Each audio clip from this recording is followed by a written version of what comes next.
Wow, this week has been crazy for Scream fans, and I feel the need to clear up a lot of information concerning Neve Campbell's involvement with the next film. Let's get into this. What's your favorite scary movie? Amen. We'll tear your soul apart. Well, I'm Pennywise the Dancing now. Oh, Lord on the beast! God, don't do that. But sometimes, death is better. Hey everybody, what's up? KillJoy Jake here, and instead of having friends, I have horror movies. Today we're talking a little bit about just everything that has been going on in the past couple of days concerning Scream 6. The drama, some theories, behind the scenes speculation, a bunch of crazy stuff that is going on in the space right now. Now, before I get into all that though, if you're new here, please subscribe and like this video. I would appreciate it, and you know what? I'll give you a big ol' hug or something. That's probably creepy. I take that back. So getting into this. Neve Campbell has recently announced that she will not be returning for Scream 6. Jenna Ortega had some crazy quotes, and also the film is being delayed in the filming process. The release date has not changed yet, but we talked about literally all of that on my live stream a couple of days ago. If you want to watch us literally talk about that for an hour, there was so much news. We went on for like an hour and maybe almost even 2 hours. Check that out right here. Check out this little card. It's a banger live stream, definitely one of the best I've ever had on the page. It was a lot of fun, and I just love seeing Zoe Crawford's cute face. But now many people are speaking out against the studios and incorrectly against the directors, which, by the way, the radio silence has absolutely nothing to do with Neve Campbell's pay, so please stop bullying them on Twitter. It's getting pretty annoying. Don't do that. They probably didn't even know that was going on. If you want to get mad at somebody, get mad at like Paramount, Spyglass. I mean, Paramount's like the distributor. Spyglass, I guess, owns it. So get mad at them. Don't get mad at radio silence. They're not involved in all that. But not only have Scream fans been upset about this, we also have people from the original movie and people who are not coming back for Scream 6, who were, of course, a part of the Scream franchise at some point in the past, speaking out against it, and how big of a mistake it is to not have Neve Campbell in the next movie, including David Arquette, who expressed that on his Instagram, and Jamie Kennedy, who's going to be a major focus of this video. Now, before we get into all the Jamie Kennedy stuff, I want to kind of give my take on this because I feel it's important. Obviously, this is really fucked up and just wrong that they're not giving Neve Campbell the money that she deserves for this film, but I've seen a lot of people speculating online that maybe she's saying all of this because, like, oh, she's actually going to come back for Scream 6. She's just lying to us. This wouldn't be the case if that was actually happening. If that was going on, she could make up something about like some scheduling rumors, whatever. But that's not the only reason I'm not entertaining those theories. Let's go back to a conversation that Neve Campbell and none other than Jamie Lee Curtis, Laurie Strode from Halloween, they had a conversation back in October of 2020 where they were specifically saying, Jamie Lee Curtis that is, saying the industry has no problem when a man makes millions of dollars on something that's a franchise. We as a society go, good on you. But then if a woman says, well, I would like the same piece of the pie, I think people would think you're being greedy or not being grateful. As if somehow we as women have to be just grateful for the opportunity, which we already explained we are.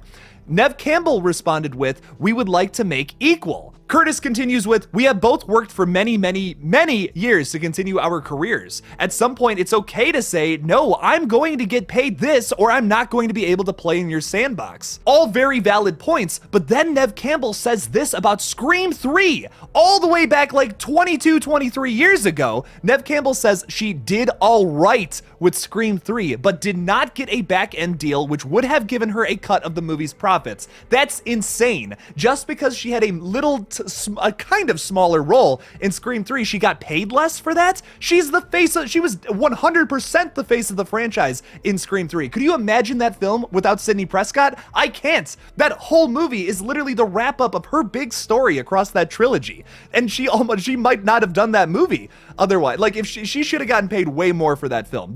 She is that movie, and without her in that film, that's insane. So I guess the point I'm trying to make is this is something that has been at a boil all the way going back to Scream 3 when the franchise was still fresh and hot. So now it's just coming over and starting to boil over the pot. This is something that has been basically going on since the third film, and I'm not surprised that she's not going to be in this film. I didn't even know about all this until I did some research. So although I've expressed in the past that Neve Campbell could move away from this franchise and we could could still have a great Scream movie. This is incredibly fucked up that she's been making less and less and less with every Scream movie, including 5. I know she has a smaller part, but she still brings a lot of people to these movies. And we're seeing that in a lot of these comments I'm seeing on YouTube, across Twitter, across Instagram. People are saying they won't even go to the film because she's not going to be in it. It's something that I've been saying for a while. Although I feel like you could make a Scream film without Sidney Prescott, I wouldn't want it under these circumstances. If Neve wanted to move away from the franchise and we made Scream 6 without her because of that, I would have been all right with it. But because this is the way it's turning out, I'm super not okay with it, and it really does suck. Jamie Kennedy also posted a response to all of this on YouTube in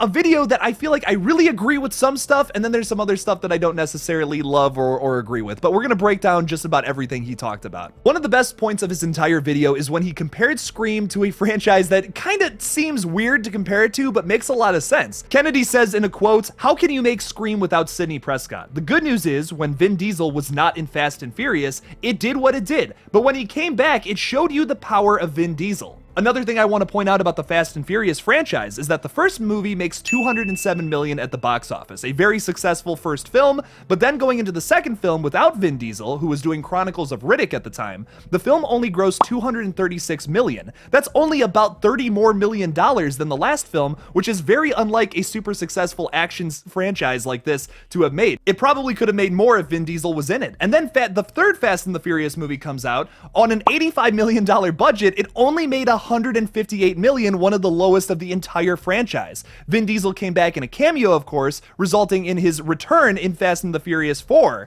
where the film made $360 million, the most the franchise had made at the time. Now, this is a really good point from Jamie Kennedy that I can't even really argue with. If they take Neve Campbell out of this movie, I feel like a lot of people aren't even going to go see it. And this is something that has happened, as you can see, in other franchises in the past, where you remove a main character like this, some people just aren't going to be interested.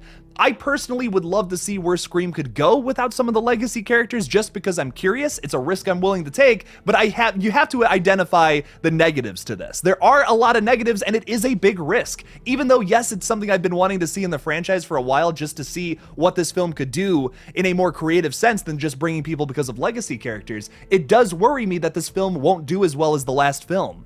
And this isn't a franchise like Fast and the Furious, where it's like, oh, it's an action movie, a lot of people are interested in going to see it. No, this is a horror franchise. So this could be a really bad move and possibly the last nail in the coffin for the Scream franchise. I really hope it's not, and I hope this movie kicks ass, but there's also that to look at. One of the biggest things, though, is that Jamie Kennedy also says she has a very hearty part in the script for Scream 6 he's talking about. Now, I don't necessarily know if that's true. Jamie Kennedy actually even says, like, I've just kind of heard some people talking, and I have also heard some people talking who, for the majority of what I've heard, lots of it's just speculation and rumors, people are saying that she's actually going to have an even smaller part than what she did in Scream 5. So I've kind of heard both things. Nothing is confirmed, I would say, and I don't think Jamie Kennedy is a super reliable source for that. I wouldn't take his word for it, and I'm not trying to discredit him, I'm not trying to start anything with Jamie Kennedy. I love the guy, he's fucking awesome. He plays Randy in Scream, dude. I love him, he's amazing, but I wouldn't necessarily take this as fact. This is still just a rumor. He is, after all, as to what he says, that is, not involved with this next project. We don't know that for sure either, though. Now, there's two more points that he makes where I feel like what he says is a little bit arguable. I feel like it's maybe a tough thing to say considering where we are at in the franchise now. He says that Sidney is the face of Scream, which is something that I don't know if I necessarily agree with anymore. I think if you were talking to me in like the year 2000, okay, it's 2000, Scream 3 just came out, I would have said undeniably yes, Sidney Prescott is the face of this franchise. But then 11 years later, Scream 4 comes out, she has a smaller role, she's still kind of the face of it, and the target of the Ghostface killer in that movie, so yeah, of course, she's still Scream at that point, but does have a significantly smaller role, which I find interesting. It wanted to focus much more on new characters. But then in Scream 5 comes out, Sidney has a much more, like a significantly smaller role in that film compared to even 4, where, like I said, her role was already shortened from 3, which 3 was already a shortened version from like 1 and 2. So now we have Sidney Prescott basically just making a cameo appearance in the 5th film, and she was gonna have, according to some people, like an even smaller role, an even bigger role. Who knows what it was going to be in Scream 6. But Jamie Kennedy and many other people are saying that she's still the face of the franchise, even though in this last film we kind of established Sam as the new final girl. And whether you like that or not, that's kind of the direction direction that the franchise is going. And I feel like, yes, at one point, Sidney Prescott was for sure the face of this franchise, but now they're trying to establish these new characters, breathe new life into a brand new story with brand new characters. And I understand where they're coming from, and I'm kind of excited to see where these characters go. I don't think you can really judge these characters just off of that one movie, especially because a sixth film is coming out where it seems like the core four, meaning, of course, the Carpenter sisters and the Meeks twins, are going to be the focal point of it. I feel like you can judge their characters after seeing that, but they, like I said, with five just kind of feels like they wanted to like establish themselves as the new people in charge of Scream. So they had to do some stuff with the legacy characters, even though it seems like they maybe wanted to focus on brand new characters, telling a whole new Ghostface story. Trust me, I would love to see a brand new story with Sidney, which I think is possible. I mean, we saw something get set up in 4 that I would have loved to have seen expanded upon in a trilogy, where it could have been like a Jill story all about like her trying to kill Sidney and like be like the new final girl and all that. But now that we have Scream 5 established, you kind of have to continue where you left off, because otherwise you're basically, if you don't at this point, you kind of are saying, well, that last film sucked, we're just going to do something else, we're going to completely course correct, which they can't do at this point. And why would they change it up at this point? The last movie made $140 million on a $24 or maybe even $25 million budget. That's really good for a slasher film. In fact, it's in the top 10 of all time for slasher flicks. So I really don't see the point of them having to change it up. Like, I don't think the studio's seeing that. I don't think Radio Silence would agree with it. I really do think there's a future for the Scream franchise without legacy characters, but like I said, this is a much tougher situation because of what the studio did to Neve Campbell. It still really does suck,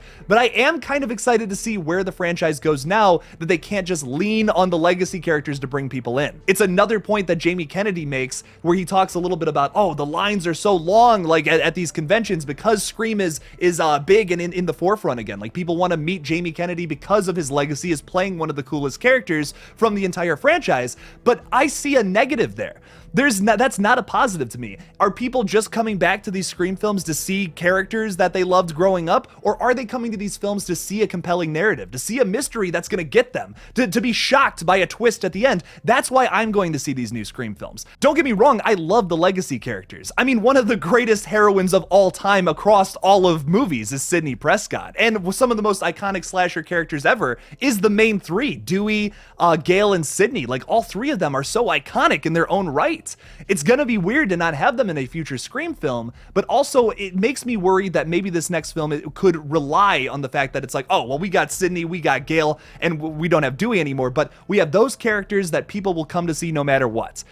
I want to see what Radio Silence can do without resting on that, without resting on the fact that we're going to bring people just because we have some characters. What can they do creatively in the Scream franchise that is different than anything we've seen before, where they don't have to rely on something such as that? I see it as a negative because maybe they feel like, oh, well, we don't have to rely on like a really good story, a really compelling narrative, or like a mystery that really gets everybody. We don't have to rely on that because we have the legacy characters coming back. It's something I'm worried about with this new film. Were they relying on that? Is that why Kirby's gonna be in the film now? Did they get her in here just because they know she's a fan favorite from 4, just to bring people to the theaters? Or did they actually write a script that's compelling, that's a great sequel, that fits in perfectly with all the other 5 films, that I think personally doesn't have a dud? I mean, the Scream franchise is super consistent, and I hope it stays that way with 6. It's something that I'm really concerned about, but at the same time, it's a risk that has me even more excited for this film than the last one. Because no matter what they put out, it's not going to be the same as anything we've seen in the past. Without Sidney Prescott, without Dewey Riley, they have to rely on the fact that they wrote a good story. They have to be confident in the story that they're telling moving forward with these brand new characters. And to me,